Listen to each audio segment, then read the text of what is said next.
Hi everyone. So if you joined this link, this will be a recorded session for those that can't attend the domestic abuse briefings that have been taking place in the last couple of months.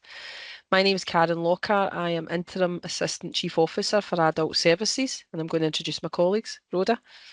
Hi everybody. My name is Rhoda McLeod. I'm Head of Adult Services. I have responsibility for Sandyford Sexual Health Service, Prison Healthcare and Police Custody Healthcare. Thank you. Brittany. Hi, I'm Brittany Graham, Service Development Officer for the South and Older People Services, supporting with the planning. Thank you. I should have said probably at the beginning of this, when just as I gave my introduction, my previous role was Head of Service for Older People in Primary Care with a particular interest in this strategy. This strategy was worked up and developed, I should say, through the course of the pandemic, recognising that the pandemic basically compounded domestic abuse and the risks that people who were experiencing domestic abuse were experiencing at that time. So the purpose of today is essentially is that we recognise that not everyone had the touch point to come along to these sessions, and also we had to make something that was quite accessible for all, particularly people in our care services as well. So we hope that it will be informative. The layout of the presentation is that following my introduction, Rhoda will do a short overview of where we've got to in the strategy. And then there is a video that will take place and it goes on for about 10, 12 minutes. After that video, Brittany will give an overview of training resources that are available following taking part in this session. What I would ask, and just to highlight that some of the details within this can be quite triggering, and that we will share a number of resources for all of you who are participating in this session to go away and then utilise both the resources and the training. But we do want to articulate that our management are fully supportive of this strategy, and that should you experience in domestic abuse or know someone that's experienced domestic abuse that this has been particularly triggering for, then please seek support from your line management, and we will endeavour to make sure as part of the Glasgow Health Social Care Partnership family that you do feel supported as an employer. Rhoda, can I just hand over to yourself? Thank you. No problem at all. Okay, Brittany, we'll just move on with the slides. So it's just a short PowerPoint presentation that will give you a summary and overview of the strategy to help you start thinking about things. So when developing the strategy, we had to define what is domestic abuse. So the definition that was eventually agreed was that this is any form of physical, verbal, sexual, psychological or financial abuse perpetrated by partners, whether they're married, cohabiting, civil partnership or otherwise, or ex-partners. It can include physical abuse, sexual abuse, mental and emotional abuse, including coercive and controlling behaviour. And I think an important aspect is that people do not need to be living together in the same household for it to be classed as domestic abuse. Next slide. And this is not new in terms of strategic thinking around domestic abuse. You'll see that Scottish Government already have a national strategy. Some of you might be already very familiar with this. It's called Equally Safe and it was published in 2018. And it's based on a gendered analysis of violence against women, and it emphasises the importance of recognising the gendered nature of domestic abuse. We do know that the majority of domestic abuse is carried out by men against women. We have to acknowledge, of course, that men can be victims of domestic abuse as well, and of course it can exist within the LGBT community as well. And same-sex relationships, it's not uncommon for domestic abuse to be a feature. And LGBT people are just as likely to experience domestic abuse, but women and girls are the most likely to experience it, and male violence accounts for the vast majority of serious harm and deaths through domestic abuse. And given the extent and frequency of this type of abuse and its impact and effects, it has to be viewed as a major public health issue. And it has substantial implications for a range of services as a result of that. And even the World Health Organization recognises violence against women and girls as a significant public health problem and the violation of women's human rights. Some statistics to help you understand the context and what and actually the severity of this issue and the prevalence of it. It's important that we have some good data to help us understand things better, particularly within a local context. So in 2021-22, Police Scotland recorded 147 crimes per 10,000 population in Glasgow City. The Scottish rate is 118. Again, in 2022, 47% of children on the Child Protection Register in Glasgow had a domestic abuse risk factor, and 85% of those were under 12 years old, 48 were preschool, and 66% were from the most deprived areas. In 2021, 124 of our 460 adult support and protection investigations were categorised as domestic abuse. And in 2022, 8.5%, which seems like a small number, but when you consider the amount of homelessness there is around, that amounted to 598 cases of homeless applications had a domestic abuse reason. And it has an impact in terms of our colleagues who work within the justice services. The number of court reports requests has been increasing, and you'll see from the slide there, there's a difference in 2020 from 636 individuals generating 780 requests for court reports, right taking you to 2022, which jumps to 841 individuals generating 1,061 requests. So it was important that Glasgow HSCP embraced this issue and said, right, what are we going to do about it? Because it does have a massive impact on social and health outcomes for people, and particularly women. So it's developed and designed through 2022 with the involvement and participation at its heart. And then the people and key stakeholders that were involved in the development of the strategy were engagement with people with lived experience of domestic abuse, engagement sessions with over 200 health and social care partnership staff from all services and disciplines. We had participative sessions with our key partners, engagement sessions with primary care colleagues, extensive staff surveys across the HSCP, education and third sector, development sessions with key decision makers from the partnership, including elected representatives, and we had guidance and support which was sought from colleagues across the UK with a wealth of research and policy and practice experience, giving us a foundation of evidence base to support the strategy. And the vision was developed as a result of this.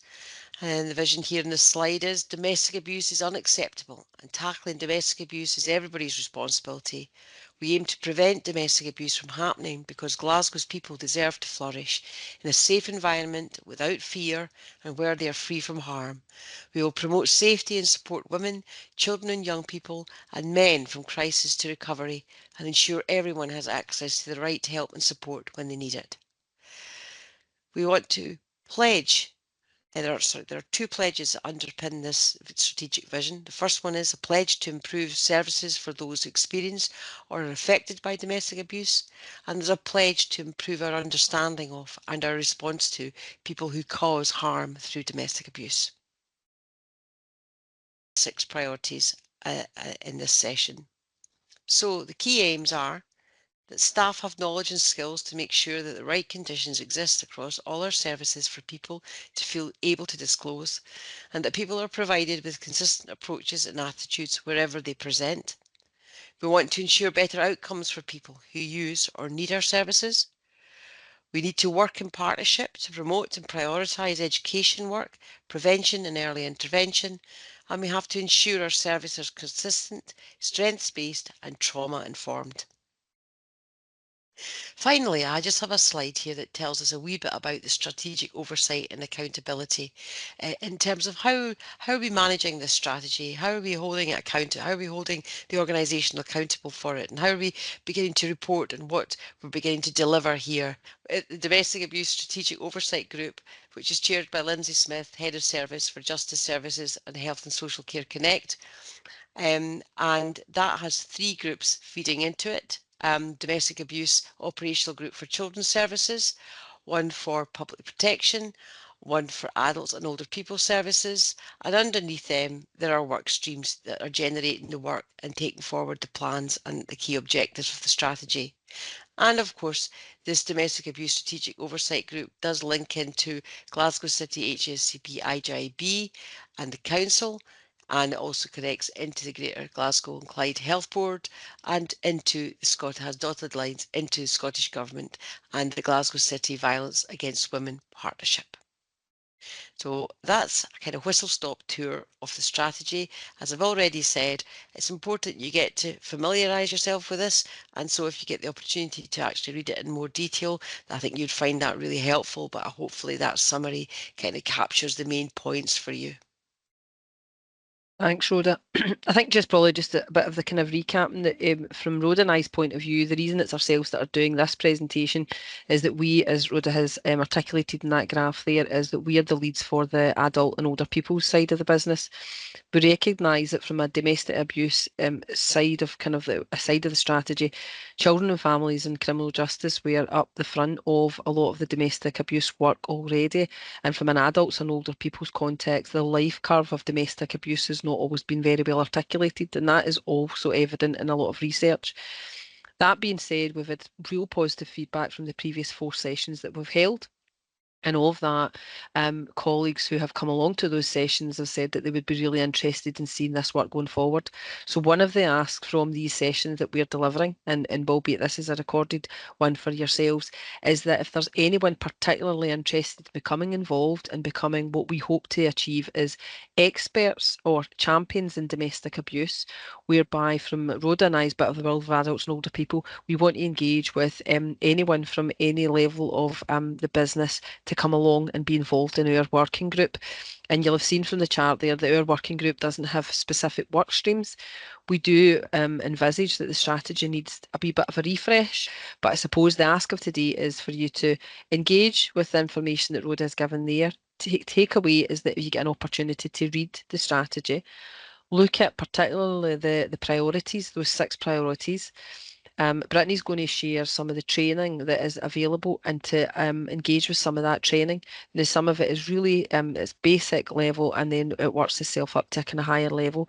And the other ask from the end of today's session is, once you've had this opportunity to engage with this, is to give us feedback. But my ask as well, I think from a Rhoda and I's point of view, from an adults and older people bit of the world, is if there's any views listening to this today, and then once you see the video and the training, think, I really want to get involved in how that strategy is actually delivered in Glasgow, then please get in contact. And that could be either to Brittany, myself, or Rhoda, because we already from the previous sessions have got 2 or 3 colleagues who've said, I work in this side of the business and I am really interested in taking that forward and become part of how we actually deliver the strategy going forward. Okay, I'm going to hand back to Brittany. Thank you. Thanks, Karen. I'll share the video just now.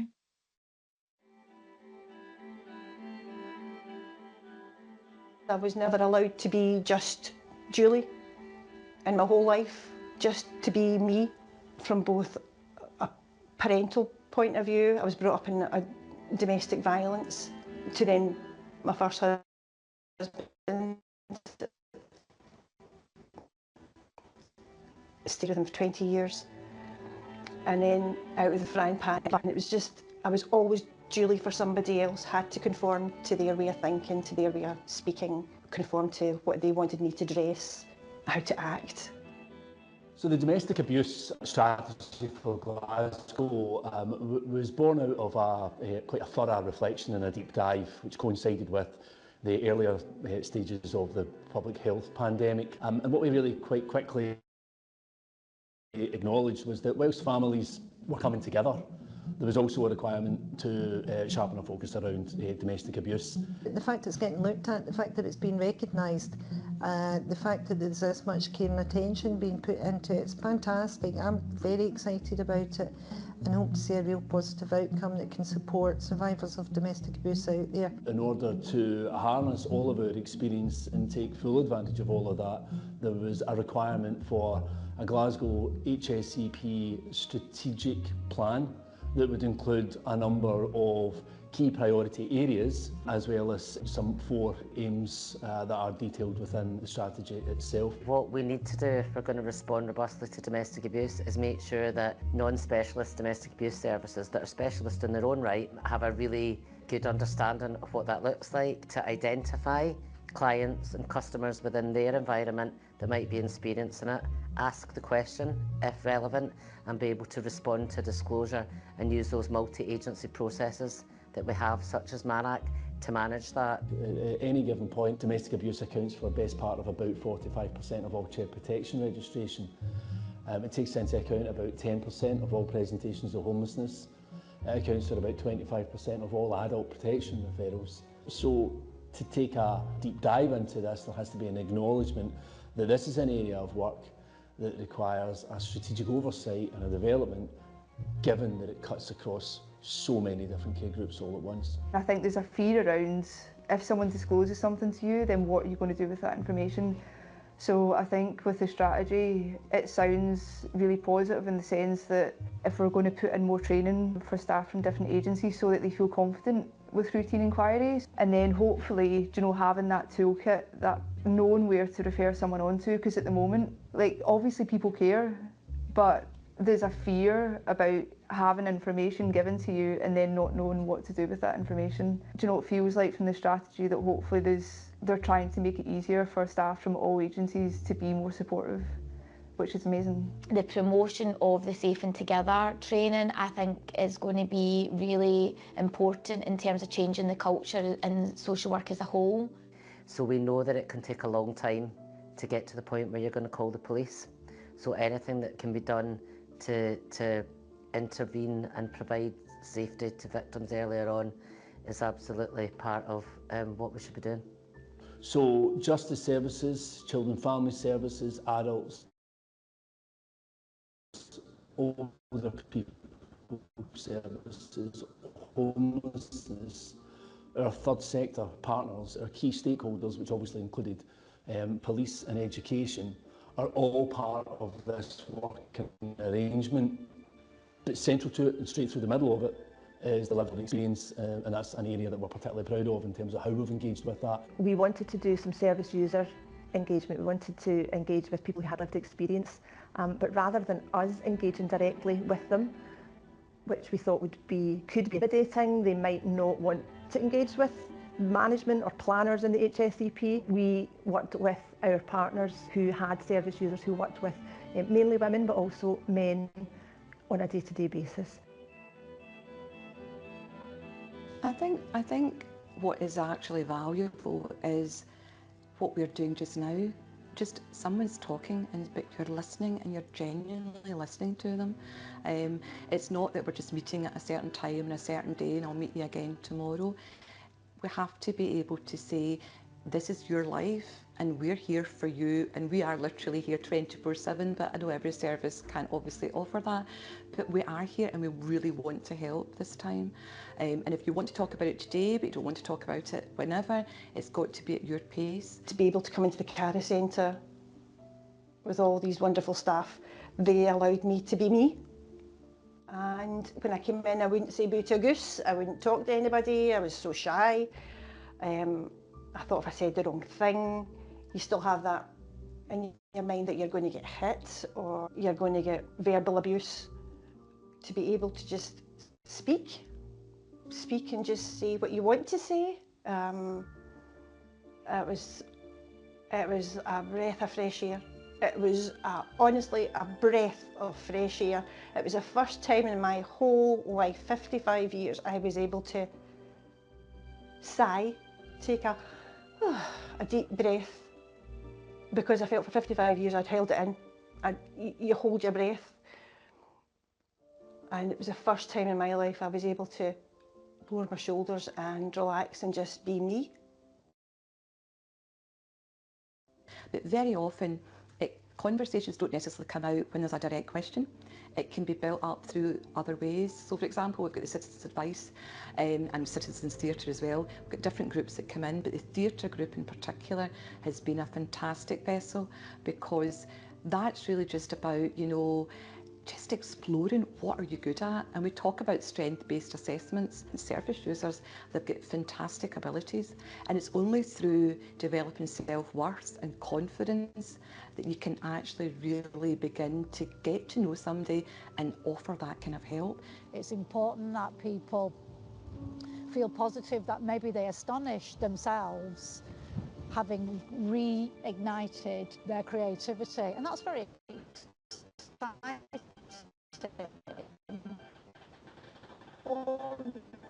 Or create and main something that they'd never considered before, and feel they can stand a bit taller and feel like you've built something when perhaps all around you feel you haven't achieved things. Once you've got purpose, you've got meaning, and when life's got meaning, these are the building blocks and the tools you need to leave a supported centre and think about how you operate as an upstanding citizen in the community again. Because it's never just as simple as, well, if you do this or if you do that. And obviously our goal, we're emergency homelessness at the end of the day, so our goal is to move people out into more suitable accommodation, but handing a set of keys to somebody is not just the answer. They need that support mechanism in place.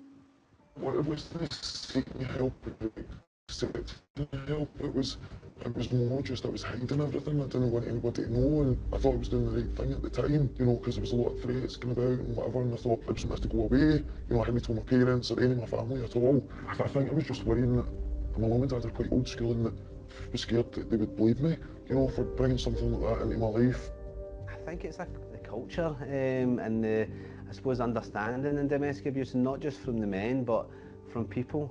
I think for men within Glasgow, there is a lot of minimisation. We're not doing enough for victims, we need to be doing more. This is a huge problem, we need to be doing more. You can't tackle the problem in any way properly unless you're engaging the men and challenging them to change their behaviour. It's a lot of that sort of language of mine was just verbal abuse, mine was just text messages. And there's that sort of kind of lack of understanding of the harm that can cause. What I did to my daughter, what I did to my ex-partner, what I did to my ex-stepboy made me run up to that massively. I pleaded guilty straight away. I was just no point of dragging my daughter through all that to make it even more worse for her. It was just a case of going, I did what I did wrong, it was me, what am I doing? I was the rag, I went crazy, and I'm going on drunk my way through courts. She's already been through enough. Take kind of holistic approach to working with men who are convicted of domestic abuse. Basically cognitive behavioural therapy, looking at thoughts, attitudes, trying to develop insight and awareness, getting them thinking about the offence, but also how to, a lot of them are dealing with things like shame and guilt and trying to work through a lot of the difficult emotions. It's assessing the strategy, work with these men has to be trauma informed as well, because unfortunately a lot of these men have had very, very difficult experiences, often in childhood. It's that fine line again, acknowledging these really horrendous experiences, really difficult experiences, but you're saying you're still accountable for how you behave now. Well, I went through obviously stuff with childhood, and the older I got, the more it got on top of me. I started using drugs to block out that. I also had a cocaine habit, drink cocaine. That was my way of numbing things, instead of me trying to cover up, because all you're doing is paper over cracks, and once you sober up, the paper falls back off. It's something like this should be a part of schools, high schools, along with your sex education, because we can be living in a society that kids are seeing this at home. Now, if we can maybe start at high school, maybe primary school, P6s, and start off there and let them know that this is not acceptable behaviour. Maybe we can save people from going down this direction in life. How to have those boundaries, no, that's not acceptable. If you as a boyfriend thinks that it's acceptable to tell me what to wear, who I can talk to, take the passwords off my phone, that's not what a boyfriend does that loves you. That's a boyfriend who's controlling. So it's about knowing the difference between love and control, and there's a lot of education needs to be shared about that. I've lost everything. I did lose everything, but I've got my self-respect back, I've got my self-respect. I've got confidence, self-belief, and I can speak up for myself, and I can talk up for others. It can happen to anybody. Never to judge someone who is a victim of domestic abuse, because you just don't know when it can happen to you. You do not know what goes on behind closed doors. Bullying's an awful thing. Controlling is an awful thing, but it comes in so many shapes and forms. It's not just a punch, and it's not just a black eye. It's verbal. Words stick. But I'm allowed to be me now. I'm allowed to be Julie. And I was never allowed to be like that before. Ever. Ever. You feel different. You just feel lighter. The burden has lifted. And I don't have to question myself anymore. That I was in the wrong, because I wasn't wrong. I've got things wrong in the past. But the things that have happened to me throughout my life, they've been horrific, horrible, painful, are not my fault.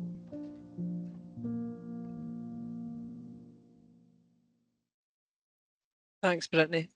Okay, so I think probably just normally when we do these sessions, Rhoda, Brittany, and myself, kind of ask people just to kind of take a wee minute, and we have always gave permissions for people if they felt that it was too difficult to kind of leave the session.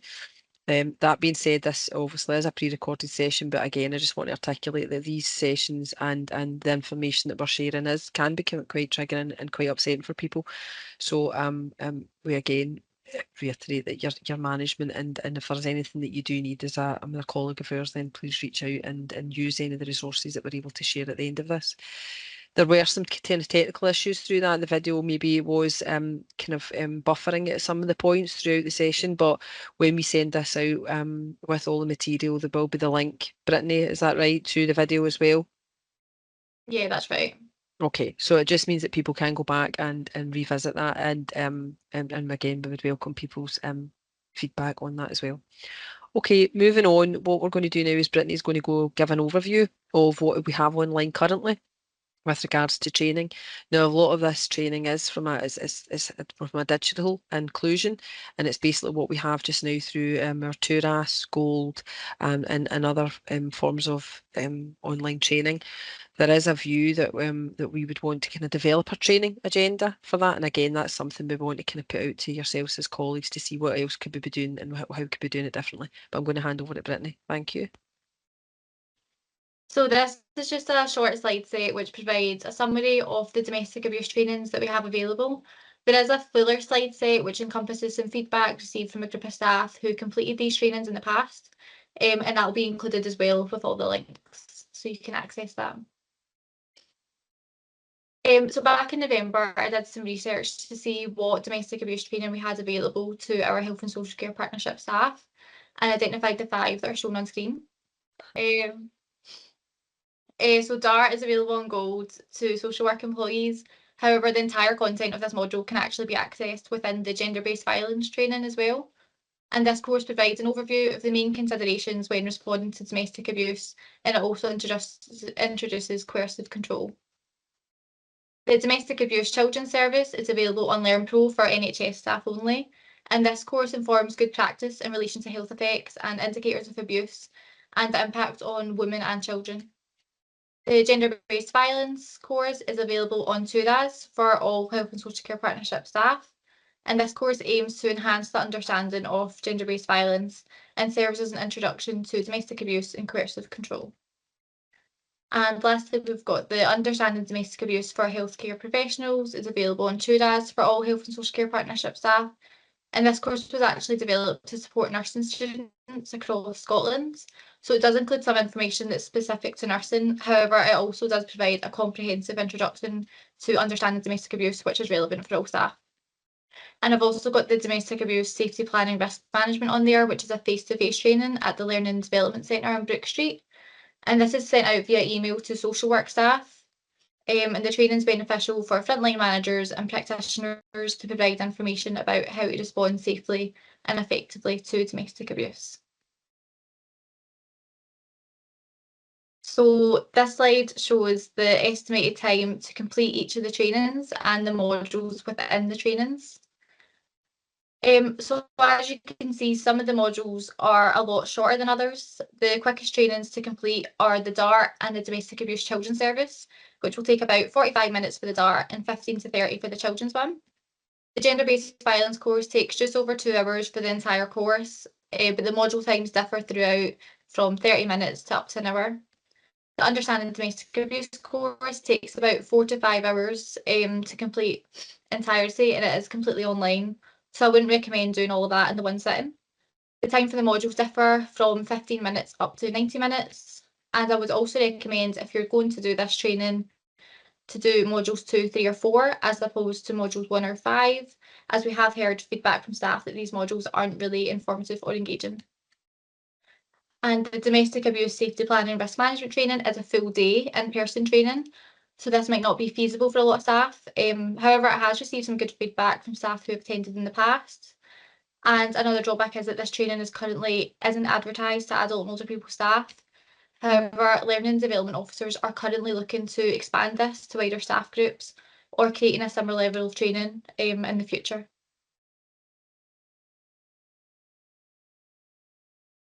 In terms of training levels, the gender-based violence, DART and children's service trainings are all foundational trainings that should be done by all staff. The trainings are a bit more basic and they don't really cover in-depth scenarios. The Understanding Domestic Abuse course in 2 days is in the middle tier, as it does provide a more comprehensive introduction to domestic abuse with case studies and scenarios. However, it also does still lean a bit towards the foundational level, so perhaps only suited towards relevant staff. And the face-to-face training would be beneficial as a higher level of training for frontline managers and practitioners. And as I mentioned, as it takes a full day in person, it might not be feasible to complete this. So although this is kind of broken down into 3 tiers of training, there is definitely scope for more medium and specialised training for staff to fully understand how to respond to patients dealing with domestic abuse. A lot of the domestic abuse trainings identified here are more of a foundational level, as you can see, and they do act as an introduction to domestic abuse. And even the top level one of safety and risk management doesn't cover physical abuse or the domestic abuse strategy. So more medium level trainings are needed, and it would be helpful for them to also capture the strategy for staff. As mentioned, Learning and Development are currently trying to expand on their trainings that they offer at present, so hopefully this will meet more of staff's needs soon in the future. So following today's recorded session, we would kindly ask that each of you please pick one of the domestic abuse training modules and complete it. All feedback is greatly appreciated so that we can continue to evaluate the training further. Thank you. I'll pass you back to Karen. Thank you, Brittany. So that essentially is the end of the briefing. And I don't know if there's anything else from Rhoda. Is there anything else today? No, I think you've covered everything, Karen and Brittany. Thank you.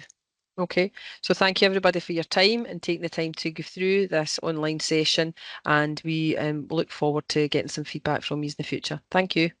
Thanks very much, everybody. Thank you. Bye-bye. Thank you.